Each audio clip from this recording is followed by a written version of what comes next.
Hello friends, मैं CA मोहित पुनेठ आप सबका स्वागत करता हूं आपके अपने चैनल टैक्स गपशप में।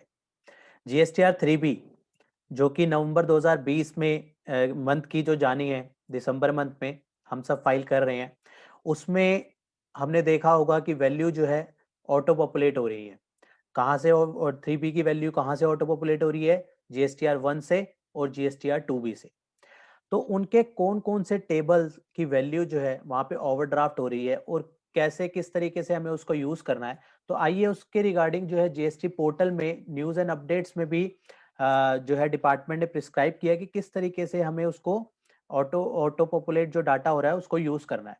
तो आइए डिस्कस करते हैं वन बाय वन। इसके लिए हमें जीएसटी पोर्टल के न्यूज एंड अपडेट सेक्शन में जाना होगा। आपके सामने स्क्रीन में जो है शेयर हो रही होगी न्यूज एंड अपडेट। इसमें क्या क्या कहा गया है ये हम देखते हैं वन बाय वन। 15 दिसंबर 2020 को जो है ये अपडेट डाला गया है। Auto population of the detail in form 3B from GSTR 1 and 2B।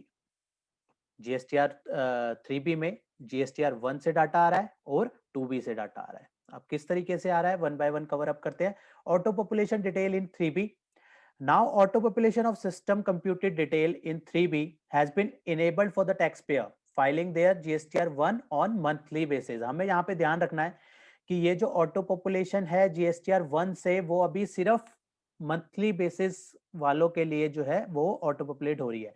अभी ये जीएसटीआर 1 क्वार्टरली वालों के लिए जो है ये अभी नहीं आई है, only for the monthly basis from November 2020 tax period onwards.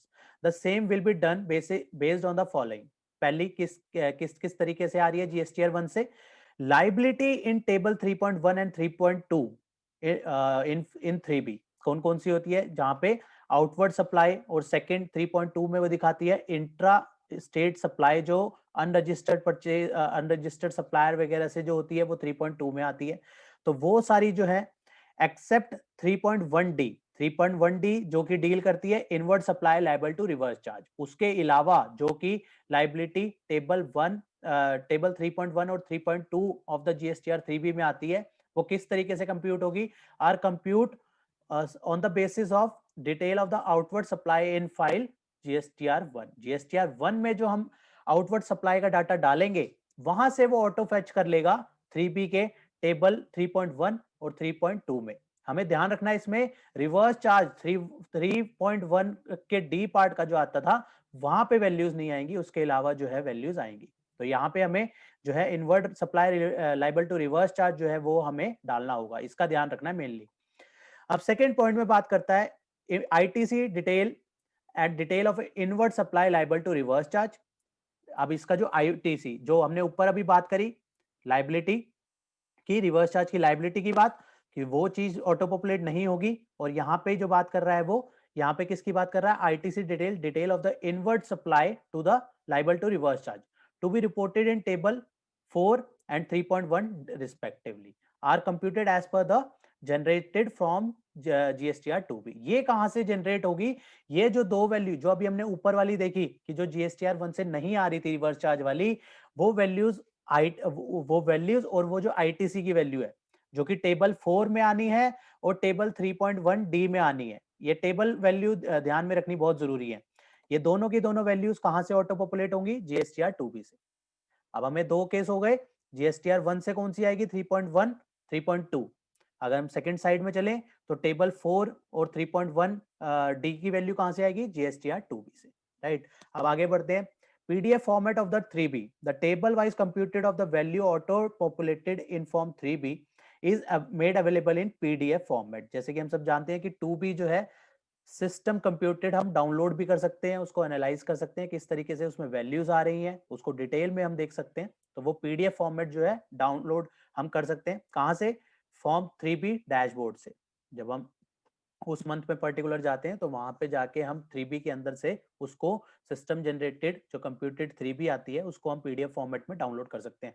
The same can be downloaded by clicking system generated 3B tab. ये ऑलरेडी हम यही बात कर रहे हैं कि ये जो है हमें जो है इसको हम डाउनलोड कर सकते हैं सिस्टम जनरेटेड 3B टैब से। साइलेंट फीचर्स, पहला फीचर्स क्या है इसका? The system computed auto populated value are only for the assistance of the taxpayer in filing 3B। Taxpayer have to ensure the correctness of the value being reported and filed the form 3B. ये values जो आ रही हैं, these are not the final figure. यहाँ पे point 1 में यही बात कहना चाह रहा है कि ये जो वैल्यू ऑटो पॉपुलेट हो रही है, आप इसको फाइनल नहीं करिए, समझिए, इस ये just for the sake of ये आपको हेल्प प्रोवाइड करा सकता है कि ये वैल्यू जो है सामने वाले ने अपने जो है 2B में सामने वाले ने अपने GSTR 1 में फाइल करी है, आपके में GST जो है 2B में आ रही है और इस वजह से वहां पे 3B में ऑटो पॉपुलेट हो रही है. दैट डजंट मीन कि वो वैल्यूज जो है फाइनल है. तो यही पॉइंट वो क्लैरिफाई करना चाहता है कि हमें उसको जो वैल्यूज आ रही हैं उसको ये नहीं है कि हम बिना देखे उसको सबमिट कर लें, उसको आईटीसी उतना मान लें, उसको जो है हमें प्रॉपरली चेक करना होगा और जोन सी वो वैल्यू सही आ रही है उसके अकॉर्डिंगली एक्ट करना होगा. सेकेंड पॉइंट कहता है the system will promote the tax pair with an alert in case where the variance of the edited value from the auto populated values is higher than the particular threshold. एक value से ऊपर अगर हम उसमें changes करते हैं तो वो ना उसको रेड मार्क कर देता है. अगर हम उसकी अगर मान लेते हैं आईटीसी हम उसको एनहांस कर रहे हैं, जितना वो ऑटो पॉपुलेट हो रहा है, अब मान लेते हैं 500 रुपए ऑटो पॉपुलेट हो रहा है आईटीसी, हम उसको बढ़ा के 600 कर देते हैं. तो इस तरीके से जो है उसकी वैल्यू को हम जो है चेंज करते हैं, जैसे ही बढ़ाते हैं आईटीसी को वो जो है उसको रेड मार्क कर लेता है. रेड मार्क कर रहा है इसका मतलब ये नहीं है कि वो आईटीसी गलत है जो हम ले रहे हैं, वो इंडिकेट करता है कि एक बार एक अलर्ट शो करता है कि इसको आप प्रॉपरली जो है इवेल्युएट कर लीजिए कि जो आप फिगर जो है चेंज कर रहे हैं वो सही भी है, रूल 36(4) के अकॉर्डिंग है. वो स्टार्टिंग में ना आपको जो है ऊपर वार्निंग भी दे देगा, रेड में शो कर देगा कि रूल 36(4) के अकॉर्डिंग जो है आप अपनी वैल्यूज को इवेल्युएट कर लीजिए. Taxpayer can change edit the auto populated value in 3B, उसको चेंज कर सकते हैं, वो एडिटेबल है, जो से भी फिगर्स आ रही हैं 3B पे वो एडिटेबल है. थर्ड पॉइंट कहता है in case taxpayer has not filed 1 for the period, the system generated summary for will be display the respective value as not filed. Similarly, if the 2B is not generated for the period, system generated summary will display the value as not generated. ये हमने एक video में भी cover किया था जहां पे हमने देखा था कि 3B में क्या क्या बदलाव करे गए हैं. वहां पे 3B का खोलते ही वो जो है एक हमें एक शीट सामने आती है जो बताती है कि कौन कौन सी वैल्यूज जो है GSTR 1 जो है जनरेट हो चुकी है या फाइल्ड हो चुकी है, और ऐसे ही 2B जो है जनरेट हो चुकी है, फाइल्ड हो चुकी है, वो जो है व्यू हो चुकी है. तो वो वहां पे वो टेबल में ही शो कर देता है, वहां पे वो टेबल में ही दिखा देता है. अगर हमने GSTR 1 फाइल नहीं करी तो वो दिखा देगा नॉट फाइल्ड, वहां पे रेड कलर के टैब में शो कर देगा नॉट फाइल्ड. इसी तरीके से जो एक्ट करता है 2B अगर जनरेट नहीं हुई है, जैसे 2B का पर्टिकुलर कट ऑफ पीरियड है, उसके बाद वो जो है जनरेट होगी, तो वो अगर जनरेट नहीं हुई है वहां पे भी वो शो कर देता है कि अभी जो है 2B जनरेट नहीं हुई है या फिर कोई वैल्यू 2B में नहीं आ रही, तो उस वो भी एक फैक्टर जो है 2B का जनरेट ना होने का फैक्टर हो सकता है. तो इस तरीके से जो है हमें इसका ध्यान रखना होगा. पॉइंट नंबर 4 कहता है if the tax payer has entered and save the value in 3B before auto population by the system, the saved value will not be change overwritten by the system. अगर वो जो है values को change कर देते हैं, हमें इसी चीजों का ध्यान रखना है कि वैल्यूज कौन सी ऑटो पॉपुलेट हो रही है, हमारी एक्चुअल कैलकुलेशन क्या कहती है, वो सारी चीजें इवेल्युएट करने के बाद रूल 36(4) का कंप्लाई देखना है, रूल 16 की कंडीशन, सेक्शन 16 की कंडीशंस देखनी है, सेक्शन 17 18, वो सारा ध्यान में रख के जो है हमें अपनी वैल्यू को एसरटेन करना है. और हमें देखना है कि जो हमारी वैल्यू ऑटो पॉपुलेट हो रही है वो अगर सेम हो रही है तो वेल एंड गुड है, नहीं आ रही अगर वो सेम नहीं है तो हमारे सेक्शन 16 17 18 क्या कहते हैं, रूल 36(4) क्या कहता है, वो सारी चीजें कंप्लाई करने के बाद जो हमारी सही वैल्यू निकलती है हमें वो वैल्यू ही लेनी है.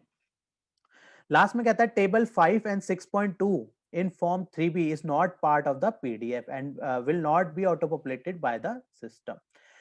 टेबल नंबर 5 और 6B जो 3B का होता है वो यहाँ पे ऑटो पॉपुलेट नहीं होगा. इनके अलावा हमने देखे कौन कौन से किस तरीके से ऑटो पॉपुलेट होंगे. 3.1 3.2 ऑटो पॉपुलेट होगा एक्सेप्ट 3.1D GSTR 1 से, और 2B से कौन सा होगा, हम टेबल नंबर 4 और 3.1D जो है GSTR 2B से होगा. टेबल नंबर 5 और 6.2 जो है वो ऑटो पॉपुलेट नहीं होंगे. तो टेबल नंबर 5 और 6.2 क्या डील करता है, आइए देखते हैं. तो इसके लिए आपके सामने जो है GSTR 3B हमने रखी है. तो कौन कौन सा टेबल था, टेबल नंबर एक बार दोबारा देखते हैं रेफरेंस के लिए कि कौन कौन से टेबल की वहां पे बात करी गई थी। टेबल नंबर 5 और 6.2, और टेबल नंबर 5 और 6.2 देखते हैं दोबारा। टेबल नंबर 5 जो कि बात करता है exempt, nil and non GST inward supply की, ये वाली जो है यहाँ पे ऑटो जो है यहाँ पे वैल्यू इस पे ऑटो पॉपुलेट नहीं होगी। और 6.2 जो कि बात करता है टीडीएस टीसीएस क्रेडिट, ये वाली भी ऑटो रिफ्लेक्ट नहीं होगी।